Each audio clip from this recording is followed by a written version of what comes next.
Hey, everybody. Happy week after Thanksgiving. Hopefully you've digested everything fully at this point. We are going to wait a few minutes for everyone to come in to the room. Let me just get all of my buttons pressed here. In the meantime, why don't you drop in the chat where you're tuning in from?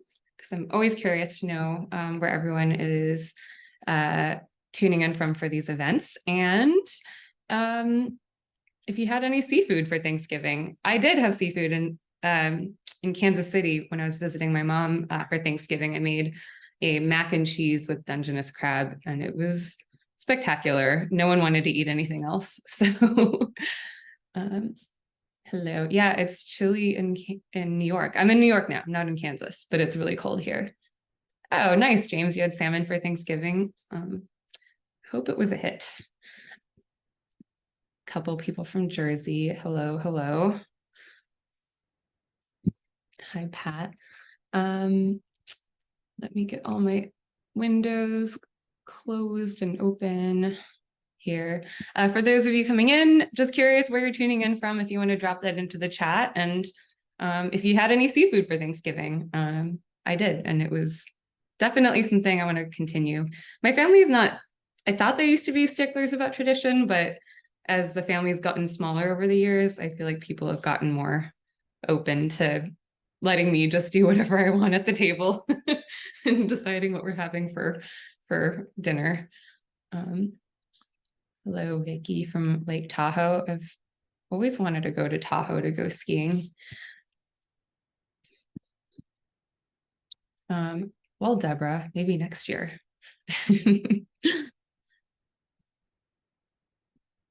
Oh, sushi in LA is pretty good. Apparently better than New York. Oh, a couple people here from Nevada. I'm gonna talk for one more minute maybe before I get started here. I'm really excited to cook today. A, because I'm hungry, and B, because we have a really fun new special to share. So.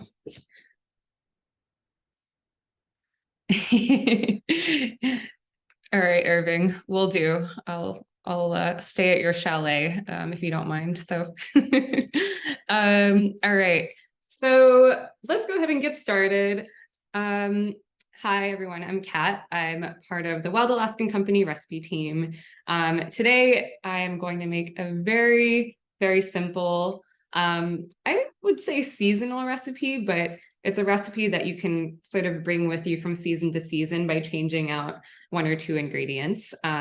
So we're going to be baking a really, really easy salmon dish with some veggies, just because, you know, we're putting something in the oven, why not throw some veggies on it? So before we get to the recipes, the usual housekeeping, if you want to follow along with the captions, you can go ahead and do that on the bottom of your Zoom screen. There's a button that says captions, or it's hidden under a drop-down menu that says more. If at any point you have questions during the event, I'll ask you to drop those into the Q&A button, not the chat button. The chat button, you can write some other stuff, some other fun stuff and hellos and goodbyes. But if you have questions, it'll help us find them and field them more easily if they're in the Q&A button. Lastly, if you need to leave before today's event is over, don't worry. It'll be streaming on Facebook, or available on Facebook immediately after this is done. And we'll also send the recording out to you in the next day or so. And there's a link to the Facebook homepage if you want to check in with that afterward. So I'm joined today by a couple of my teammates from the member experience team, if they want to come onto camera and say hello. Maybe some familiar faces to some of you, definitely familiar to me. So they're gonna be the two helpers for me today, and anytime that you have a question during the event or after the event. So thanks for being here. All right, so let's get to the recipe and the salmon that we're cooking today. So what we're making is a super simple 5-ingredient recipe for mustard baked salmon. I'm not counting salmon or salt or extra virgin olive oil as ingredients. So it's technically an 8-ingredient recipe, but I feel like those don't count because you should always have them if you're cooking anything. So the fun part of this recipe is that one of the ingredients is jam, like fruit jam or fruit preserves. So any jam that you have in your fridge can work for this. And it's basically going to go into this like glazy marinade that we're putting onto salmon. The finished dish is a little bit savory, a little bit sweet. And to me, that feels very, very cozy and seasonal. As you can see, I'm bundled up in like a thick turtleneck today because it is cold in New York. The salmon that we're using today, this is a recipe that works with any type of salmon, but I am using our current member special, which is king salmon. Oh, I can actually hold it up to the camera here. King salmon. This is a very new offering. It's also known as Chinook. It's the biggest species of salmon in the Pacific. You may have had king salmon before. It may or may not have been Alaskan king salmon. There's just another piece. Got two different cuts of it right now. One triangular one more of like a center cut. So this is the first time we've ever offered king. So I'm really excited to cook with it. I actually haven't had a chance to taste it yet. So today will be my first time. If you haven't added it to your next box, you might want to. It's just a really interesting, I think, exercise in trying all the different kinds of salmon that we offer and, you know, get a taste of everything. So we're going to share a link for the, oh, nice, James, you got your king salmon. Yeah, I just got these in my freezer yesterday. So that's why I haven't cooked it yet. Let's go into the recipe. We'll drop a link into the, oh, we already did, into the chat. The ingredient list, like I said, is super short, 5-ish ingredients, technically 8 if you count salmon and salt and olive oil, but 5 just sounds so much nicer. All we need today is like a baking dish or baking sheet to cook this. So let's go ahead and switch over to my overhead camera, if you don't mind, Sanana. So what I'm going to do today, I'm going to bake this fish with some sort of Italian fancy broccoli, but you can use broccolini, regular broccoli is fine. I just happen to have this like nice Italian stuff at the market. So let me just set this aside for now. Actually, I'm going to wash my hands really quickly because I just touched so many raw fillets of fish.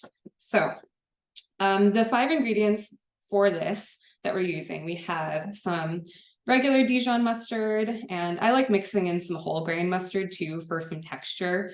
Just like feels really nice. If you don't have whole grain mustard, no big deal. You can always leave that out. So that's the base of this mustard baked salmon. To this, I'm going to add some minced garlic and herbs. I'm using fresh thyme today.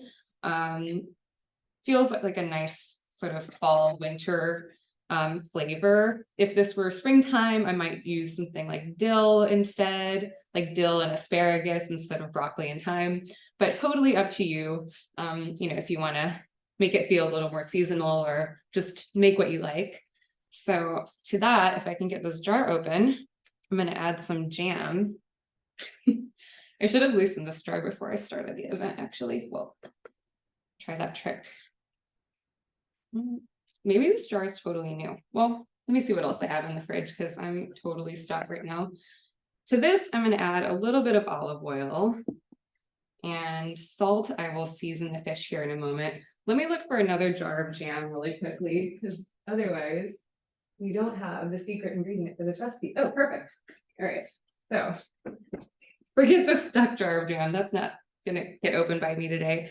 Today I'm going to use a raspberry fruit spread. So once I mix this together, this on its own is really going to be a tasty sort of like glazy, or maybe not glazy, but a tasty marinade, saucy marinade for the fish.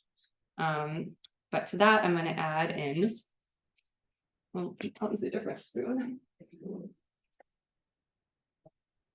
I'm going to start with maybe a heaping teaspoon's worth of jam and just mix that together. This part is 100% up to your taste. If you want something a little fruitier, add a little more. If you just want a hint of it, add a little less. There's really no rules to it. So let me give that a taste here. I'm gonna add a little more fruit to that. Just like that. All right, so now we have this sort of gooey, delicious sauce that we can put onto the salmon. I'm gonna set this aside. What I have here is a baking sheet, just lined with some parchment. There are some sugars in this from the preserves and the fruit. Even if there's no added sugar, so this will just make it a little easier to clean up since sugar does tend to burn. I'm gonna use this funky triangular piece, and I'll save this center piece for later. To this, what I do is just slather on some of this sauce. Try to get like all the sides covered.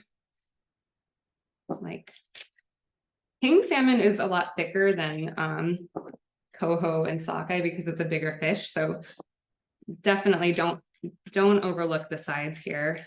You can use a spoon, you can use your hands. I'm just using a spoon here, but normally I'd use my hands because why not? So that looks good to me, nice and covered. If you have any leftover, I'm gonna bake some of this stuff later, so I'm just gonna set this aside, but you can always save some of the sauce in the fridge for another day. It also is almost like a really good salad dressing if you added some acidity to it. So to that, you give this little sprinkle of salt. It's really flavorful on its own because of the mustard. So if you don't want to add salt to it, you might not even need to be honest. So I'm going to add as much broccoli as I can to the sheet pan here. And then this will just get a really simple drizzle of olive oil and a little sprinkle of salt. So this would be a good moment if you have time and you're not, doing a live Zoom event, to let this marinate in the sauce for about 10 minutes or so. But you can also just stick it into the oven right away. If you let it marinate a little bit, it'll pick up a little bit more flavor and end up being probably a little bit more tender. But this is going to go straight into the oven now for the sake of time. What you can do is, if my oven right now is preheated to 375, but if you're making a dish like this, preheat the oven, and while you're waiting for the oven to get to temperature, you can do all this stuff, and by the time the oven's ready, the fish will be ready. So let's pop this into the oven right now. And I'm just going to keep an eye on the time. I'm going to set my timer for 10 minutes. And by set my timer, I just mean I'm going to look at the clock and see when the clock strikes 3:23. So while the salmon's cooking, I actually would love to talk about the 3 different salmons that we offer. So what we're looking at here is, got sockeye. I'm not sure if the color comes through really well on this Zoom resolution, but sockeye is the brightest red of the 3 that you see here. These should look a little bit paler to you. It's going to be a thinner fillet because it's the smallest species that we offer. So you're never going to see, there's going to rarely be a case that you see like a center cut style fillet of sockeye, because it's just not going to be big enough to give you that proportion. So this is coho, a little bit lighter than sockeye, but again, not as big as king. Sometimes you'll get pieces that look a little bit like this, but more often than not, I feel like the pieces I get that tend to be flat like this. So this is a little bit more pale in color, more delicate in flavor than sockeye. I'm sure a lot of you have probably had both of these salmon before. This is super robust, very firm in texture. There's a little bit of gaping here just from how I was handling the fish, but coho is firm, but can be a little bit softer. Sometimes the fillet can feel mushy right out of the pack, and that's just because it's a more delicate fish. King also is quite delicate, so this will be even mushier. It's almost like it's not quite gelatinous, but it feels very different than something like sockeye. So this is, if you're thinking about this as like a spectrum of flavors and textures, we're going from robust and firm to mild and delicate. And you know, it all adds just to the interesting elements of, like, I just think it's really interesting that salmon, as I used to know it, was just a type of fish. But when you have these 3 different salmon side by side, you realize how beautifully diverse, you know, the wilderness is, and you get so many different kinds of flavors and textures from what you thought was just one fish, because it's actually three different kinds of fish. Just talking about the king fillet that we have here, you'll notice it has this big white line down the middle. That is very much normal. This is just where the fillet was separated from the bone, so it's a little bit of sinew. It's less pronounced in a smaller species like coho. You can sort of see a white line here. And same with the sockeye, there's a little bit of a white line down the center. Sometimes you'll see a fillet like this, totally edible. That's very normal. Don't worry about it. That'll just kind of cook away as it's in the oven. The other piece I had didn't have sinew on it because it wasn't quite cut from the same part of the fish. But maybe, do we have any questions about the kinds of salmon that we have here? Well, there is a cooking question, Kat. If you have any tips on cooking this recipe on the stove versus an oven. So on the stove, I would rather do this in the oven because of the sugar content in the fruit spread, the preserves, whatever you're using for this. When you have sugar in direct contact with the pan, there's going to be more of a risk that there's some like burning or browning that you're not looking for. So I would recommend just going ahead and doing it in the oven. If you want to do something similar, I would pan sear the fish without anything on it, just salt and pepper, and then maybe just serve that as like a little sauce after to dip in. Like that would be really good. But you know, you might even want to brush it onto the fish as a glaze as you're finishing cooking it in the pan. But this is like definitely made to be baked so that the glaze has time to sort of baste the fish and give it a lot of flavor. Any other questions? And then there's one more question. Would you ever recommend slicing it into 2 pieces or leave it as one? You know, it kind of depends. For these pieces, there's not going to be too much of a difference if you're slicing it into 2, you know, more like rectangular blocks. But sometimes if I get a fillet that is a very, not a strange shape, but just something that's less uniform, I will cut off a part that's like super thin. Like I wouldn't for this one, but imagine this was like a really thin flap of fish. Like I might like cut that part off and then just cook that one separately or cook it differently because it's going to cook a lot faster than the rest of the fish. But with these, I would leave them whole. It doesn't hurt to cut them into, you know, 2 separate fillets, but there's not really there's no need to, is what I'm saying. All right. Let me talk a little bit more about king salmon. So the one thing I remember reading about king salmon is that it's, let me just actually wash my hands. They're so fishy right now, like seeing them shiny on camera. So the one thing I've heard about king salmon is that it is buttery and rich and like a really fatty fish. So what I'll say to that is it depends on the fish. With any type of salmon, the fat content is very much tied to the fish's diet, and that is the case even within species. King salmon can be very rich. It is the biggest fish, or it can be just as lean as coho and sockeye. The king salmon that we're offering right now is actually quite lean, so it should cook in about the same amount of time as coho or sockeye. It is thicker, so actually it might need an extra couple of minutes, but generally, you know, that's just, you're adjusting for thickness, not for fat content in this case.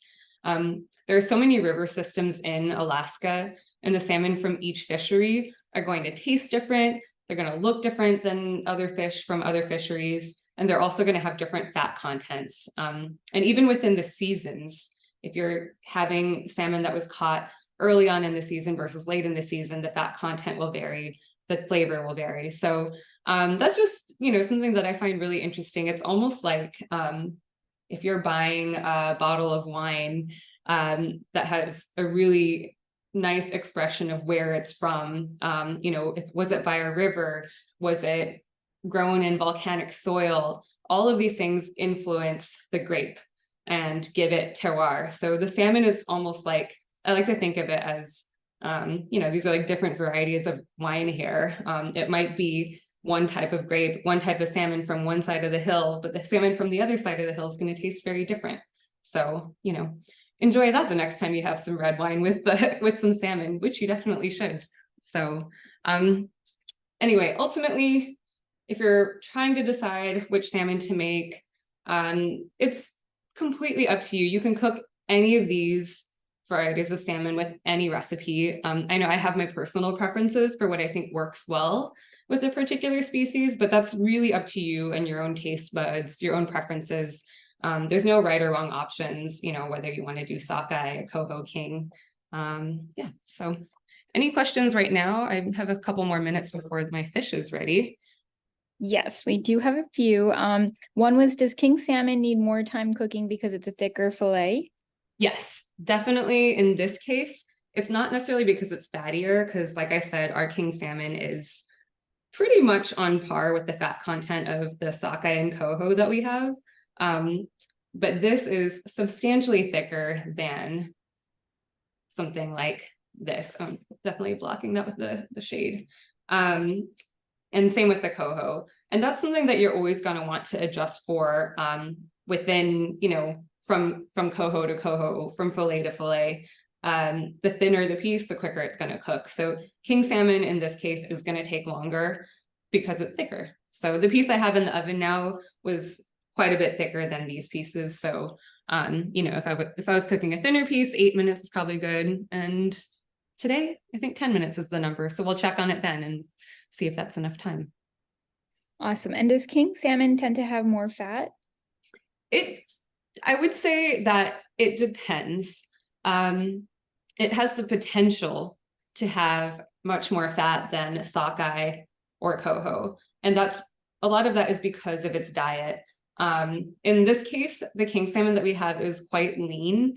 But, a lot of the things that we know about king salmon are, just from eating at restaurants, things that we see on TV, at least for me. And the king salmon that I've had in the past was really fatty because it was farmed king salmon. So farmed salmon is always going to be much fattier than wild salmon. But, if you're used to eating king salmon in Alaska, you'll see that there's like a whole range. It's not always going to be super, super fatty. It's not always going to be super lean. It'll just be a range depending on where it's from, what time of the year it is. But yeah, compared to maybe your previous experiences with king at a sushi restaurant or, at a fine dining place, if it's not wild salmon, and it probably wasn't, if you're not in Alaska, then it was likely just some super fatty farmed king salmon. So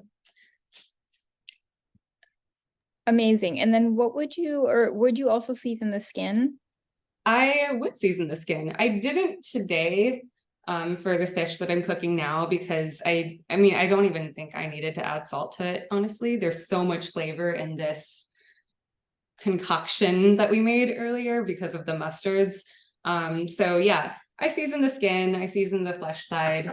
I do find that if I'm searing fish, a lot of times the salt kind of bounces off this. So, if it doesn't stick, it's not a big deal. It's completely up to you. With a thinner fish, I wouldn't worry about doing both sides. Thicker ones, try to get the salt to stick if you can. So let me check on my fish that's in the oven because I think it's probably ready.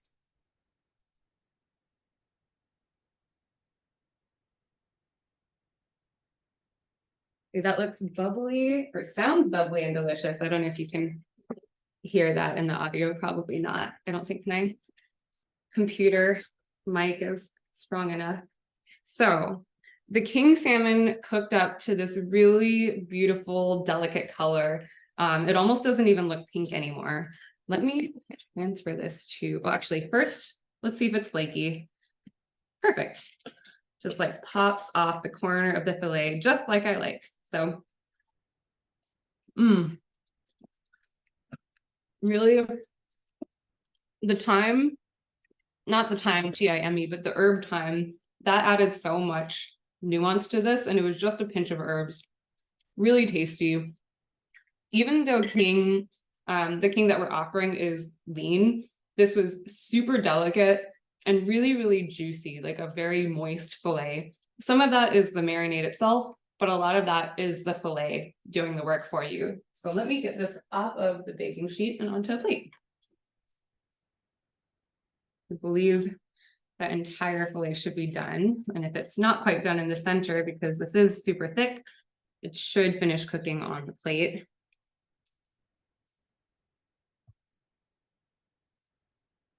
And the broccoli looks like it's perfect. It's just a little crispy, which is the way I like it.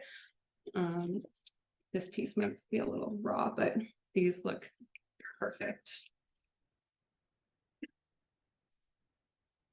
All right, so that's it. That's my very late lunch here. Nice mustard 5-ingredient or 8-ingredient salmon with a mustard jam marinade and some broccoli. Very easy to make, and features that unexpected ingredient of jam. You can use any jam. Today I used raspberry preserves, but I've also used blackberry before. Lingonberry is really nice. Something that's super tart, I think, works really well, but you could even try something like a blueberry jam in this too. So if you want to switch to the other camera, that is all I have for the recipe today. If anyone has any more questions about cooking. Wow, this tastes so good. The little piece that's still in my mouth right now, I'm really enjoying it. It looks amazing. There is one question about an air fryer. How would you recommend cooking this in an air fryer? I would do the same thing. Maybe just adjust the cook time, reduce it by 2 minutes just to see, since it has that convection, it's going to cook a little bit faster. I find that it cooks a little bit faster. So, for a piece like this, I did 10 minutes in the regular oven, but I would try 8 minutes in an air fryer, and just kind of guess and go from there. But this would be perfect for an air fryer.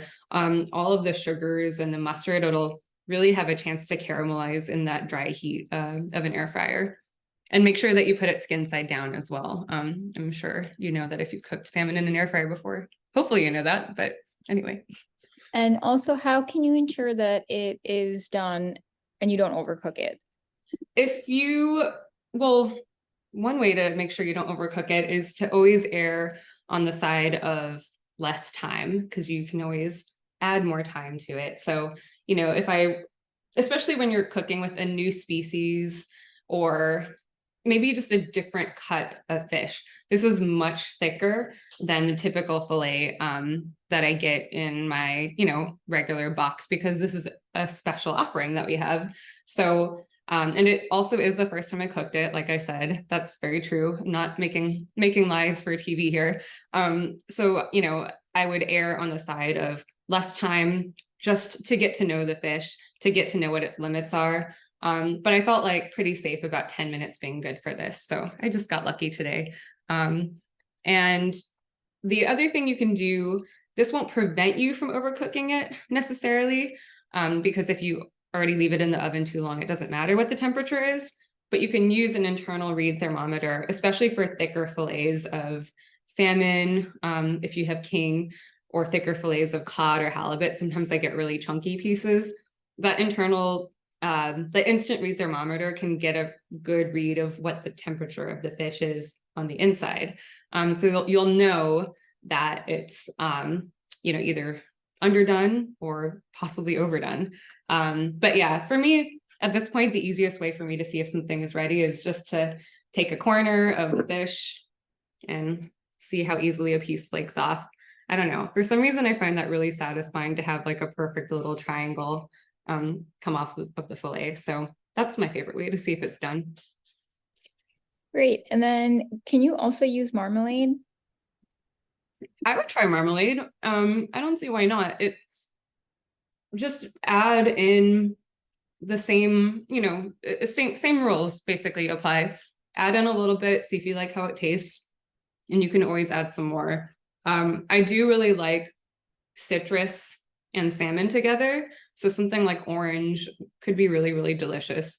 And you know, marmalade is pretty sweet. So that'll be like a nice glazy, it'll give you a really nice glaze for the salmon, just like a preserve would, or like a jam. I guess the only thing I probably wouldn't recommend is using like a jelly, but I think a jelly would be fine. I just think like grape jelly would be very strange for this. I could be wrong though. I haven't had grape jelly in a long time, so. All right, anything else? I think that's everything. Thank you so much for answering all those. You're very welcome. That last piece that I had tasted so buttery. Okay, so like I said, this is the first time I've had the king salmon, even though it's just as lean as the other species that I have here, it tastes buttery. So that's so good. And I'll just segue that into my little closing spiel here. So king salmon, for a very limited time, you can add this surprisingly buttery yet lean fish to your next box. It's a very special exclusive offering that we have running right now until it sells out. If you're not a member, you can only get this if you become a member. So we have a special offer for you though, that if you become a member today, you can use the code LIVE25, LIVE25, to get $25 off your first box of salmon from Wild Alaskan Company. You can add some king salmon to your box to give that a try too. And just know that it's a limited time exclusive member special. So stock up if you love the king salmon. So sign up at our homepage, wildalaskancompany.com. And yeah, that's it for today. Join me next week if you are around as well. We're going to do another very cozy recipe. I mentioned this at the top of the hour, but I made a seafood mac and cheese for Thanksgiving. So next week, I'm going to do that again, not for Thanksgiving. I'm just doing it for fun. But I'm going to be making a macaroni and cheese with spot prawns. So it's sort of our twist on lobster mac and cheese. So easy and delicious. You will not want to eat anything else for the rest of your life. So yeah, hope to see you there and live wild, everyone.